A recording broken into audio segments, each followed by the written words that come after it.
नमस्कार मित्रांनो. नमस्कार मित्रांनो.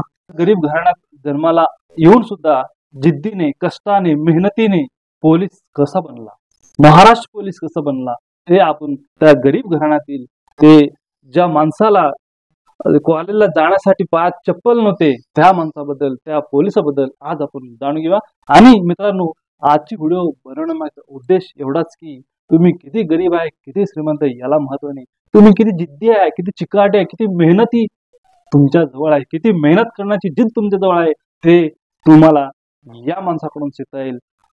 मित्रांनो, माझे नाव कल्याण भंडारी आहे. मी राहणार बासलेगाव, तालुका कलगोट, जिल्हा सोलापूरचा आहे. एज्युकेशन काय तुमचं? माझं एज्युकेशनचं BA झालेलं आहे. ओके, BA कम्प्लीट केलेलं आहे. होय. ओके, तर BA कम्प्लीट करताना मग काय अडचणी वगैरे आल्या तुम्हाला? नाही, एज्युकेशन म्हणजे मूळतः हे शिक्षण पूर्ण करताना भरपूर आपल्याला अडचणींना सामोरे जावं लागणार आहे. बरोबर. म्हणजे कारण की आई वडील शेतकरी असल्यामुळे शिक्षणाची गंध घरामध्ये कोणाचा नव्हता.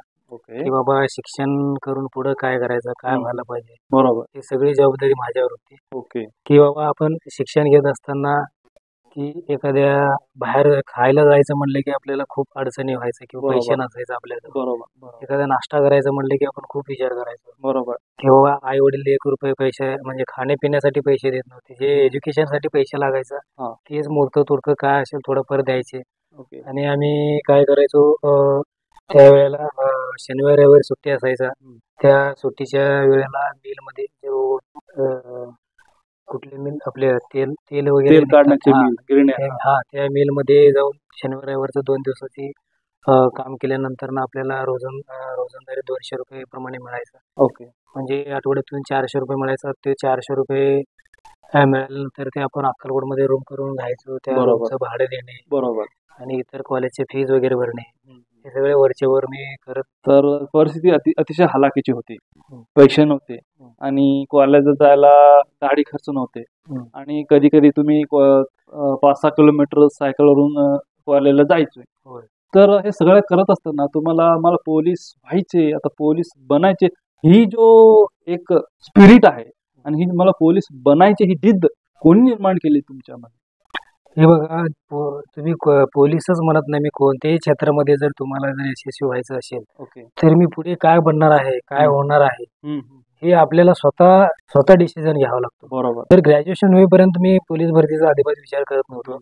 पण जसं की आपल्याला ग्रॅज्युएशन झाल्यानंतर सगळ्यांसारखं आता जसं की BEd करायचा, शिक्षक व्हायचा किंवा काहीतरी असं व्हायचं, ऑप्शन असतात. ऑप्शन असतात. ग्रॅज्युएशन परंतु- झालं की हा. भरपूर काही ऑप्शन निघतात. मग आता माझ्या मते मला एक यामध्ये एक बिना पैशाचं नोकरी कुठली बाबा म्हणलं की पोलीस खातं, बरोबर. हे मला त्यावेळेला सुचलं. हा. कारण की आपली परिस्थिती नव्हती. मी जर BEd केलं असतो किंवा MA केलं असतो, BEd केलं असतो, तर ज्यावेळी शिक्षक व्हायचं त्यावेळी सुद्धा पैसे भरावं भरावं लागलं. लागायचं. मग हे आता आपल्याला बिना पैशाची नोकरी कुठली बाबा, तर हा पोलीस भरती हा एकमेव माझ्यासमोर दिसत होता. ओके. ग्रामीण भागातून मुलं पहिले पोलीसमध्ये जायचं नाही. हो. की आता जसं R. पाटील साहेब गृहमंत्री झाले तेव्हापासून त्यांनी ही जे काय पारदर्शकपणे जी भरतीची प्रोसेस आहे बरोबर. त्यांनी चालू केली. मग त्यानंतर ग्रामीण भागातील जे विद्यार्थी आहेत, हा. जे ज्यांची परिस्थिती नाही किंवा कुठली नोकरी करायची म्हटलं की त्यांना पैशाची गरज भासत नाही, बरोबर. की बाबा हा आबा पाटलामुळे की बाबा ह्याच्यातून आपण जर व्यवस्थित प्रामाणिकपणे जर कष्ट केलो तर आपण यात बिना पैसे देता, न पैसे देता किंवा आपण पोलीस भरती होऊ शकतो. ओके. हे मला जाणवलं होतं.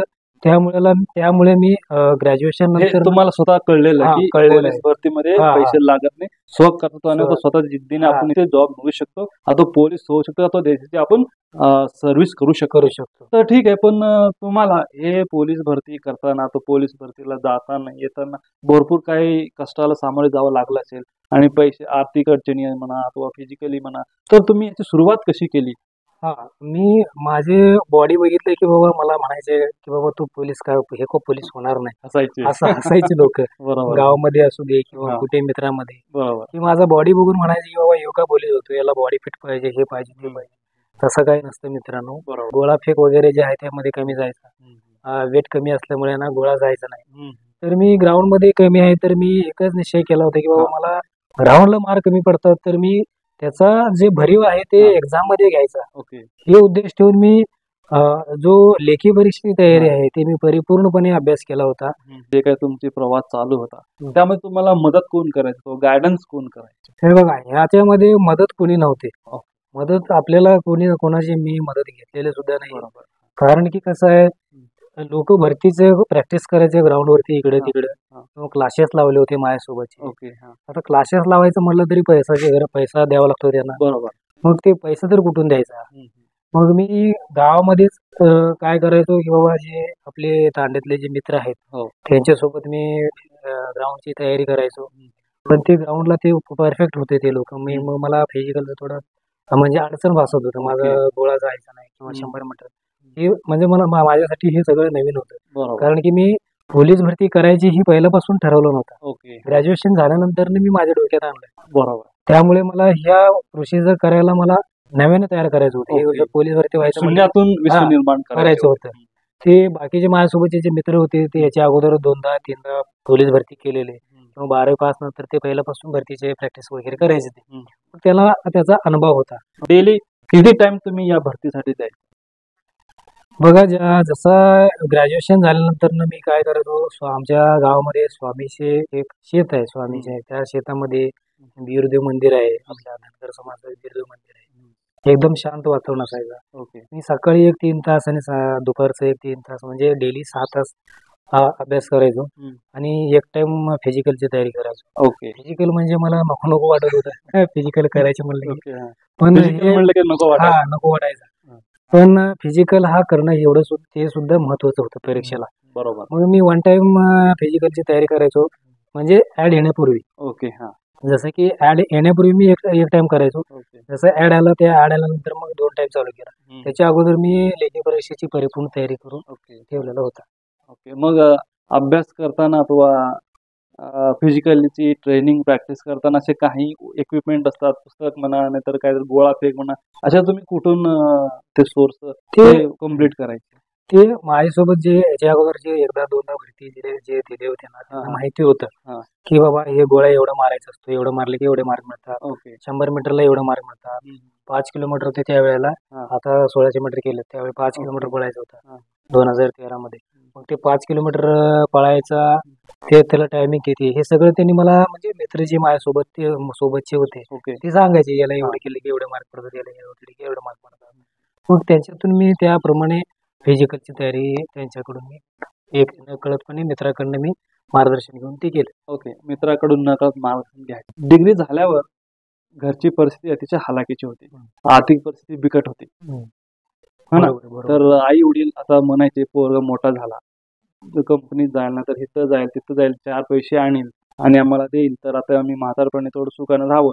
असं तुम्हाला कधी म्हटलं नाही की आता झालं शाळा, डिग्री झाली, आता कुठंतरी जा, कामाला जा आणि काम कर, आम्हाला थोडं मदत कर, तर तू आता दगड फेक गोळा फेक करत बसले की आमचं काय होणार, असं कधी आई वडील म्हणलंय का तुम्हाला? नाही, हे बघा, आई वडील जरी शिक्षण जरी निरक्षर जरी असले हो, तरी माझ्या बाबतीत ते एक साक्षरता असलेले आई वडील कसे होते बरोबर. त्याप्रमाणे ते माझ्यासोबत वागलेले हा. आहेत. कारण की त्यांच्यासोबत मी सुट्टीमध्ये खड्डा मारायचं काम असायचं पहिला रोजगार हमी योजनेअंतर्गत. बरोबर. तर हे त्यांच्यासोबत मी काम केलेलं आहे. त्यांनाही वाटायचं बाबा माझं पोरगं मोठं होऊन हे आमच्यासारखं काम करू नये, बरोबर. की पुढे जाऊन हे काहीतरी करावं. बरोबर. की त्यांच्या डोळ्यात दिसत होतं, त्यांनी तू काही कर, आम्ही तुला सपोर्ट करतो, तुला नोकरी होईपर्यंत आम्ही तुला इकडं काम कर तिकडं काम कर असं कधी म्हणणार नाही. गुड. की एवढे जरी त्यांनी माझ्या पाठीशी, म्हणजे ते मला बोलायचे खंबीरपणे हा, उभे उभे होते. होते ते.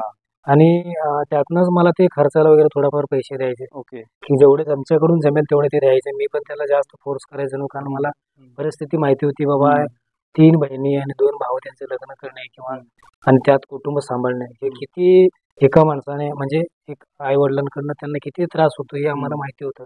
हे आम्ही जवळून पाहिले असल्यामुळे ना, जास्त त्यांना आम्ही सुद्धा जास्त म्हणजे फोर्सेबल केलं नाही. मी काहीतरी झालो तर माझं घर सुधारेल, माझे कुटुंब सुधारेल, माझ्या आई वडिलांना मी काम सोडवेल आणि ते सुखी राहील, हे माझ्या डोळ्यासमोर ठेवून मी म्हणजे काही करून मला पोलीस भरती व्हायचंच होतं.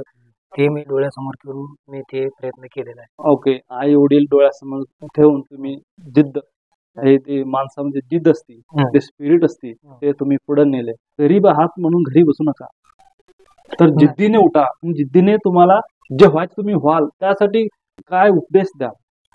त्यासाठी मी सांगतो मित्रांनो, कष्ट करण्याची जी त्याच्याकडे कॅपॅसिटी आहे, ओके. हा. ती ज्यांनी ओळखून करतोय तोच होतो याच्यामध्ये सक्सेस होतो. ओके.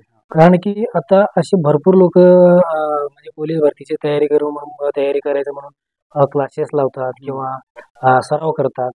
परंतु त्यांची जो प्रॅक्टिस करण्याची जी पद्धत आहे ते कुठेतरी चुकीच्या दिशेने ते गेल्यानंतर ते त्यांची सक्सेसफुल ते होत नाही. त्याचे कारण असं आहे की आपण जर पोलीस व्हायचं हे मनामध्ये जर तुम्ही निश्चय केला ओके. की बाबा त्याच्यासाठी आता सध्याचे स्पर्धाचे युग आहे, या स्पर्धेमध्ये जर टिकायचं म्हटलं तर लेखी आणि मैदानी ओके. हे दोन्हीला सारखेच महत्व द्यायला लागतो. ओके. काही पोरांची कशी अवस्था असतो की लेखी परीक्षा चांगला असतो आणि मैदानी चाचणीमध्ये मार्क कमी घेतात. बरोबर. एखाद्याची मैदानी चाचणी चांगला असतो, लेखी परीक्षेमध्ये मार्क कमी घेतात. हा. आताच्या घडीला पोलीस व्हायचं म्हणलं की तसं माणूस सक्सेस होत नाही. ओके. जर सक्सेस व्हायचं म्हणलं की तुम्हाला ऑलराऊंडर. दोन्ही लेखी आणि मैदानी चाचणी दोन्हीला सारखेच महत्व द्यावं लागतो. आणि जर तुम्ही नियोजनबद्ध जर मैदानी चाचणी विथ तुम्ही लेखी परीक्षेची जर तयारी केला तर 100% तुम्ही पोलीस भरती झाल्याशिवाय राहणार नाही. फक्त मनामध्ये आईवडिलांची चेहरा समोर ठेवून किंवा इतर नको त्या सवयीकडे न जाता आपण सक्सेसफुल झाल्यानंतर सर्व गोष्टी मिळतात आपल्याला. बरोबर. पण त्याच्या अगोदर तुम्ही वाईट मार्गाला जर लागले तर तुम्ही जे तुमचं जे टार्गेट आहे पोलीस भरती व्हायचा ते पूर्ण होणार नाही नको त्या गोष्टीकडे वळल्यानंतर. बरोबर. जर तुम्ही दिशा आणि तुमची जी माइंडसेट आहे ते जर योग्य दिशेने जर तुम्ही गेला तर तुम्ही 100% पोलीस भरती होणार.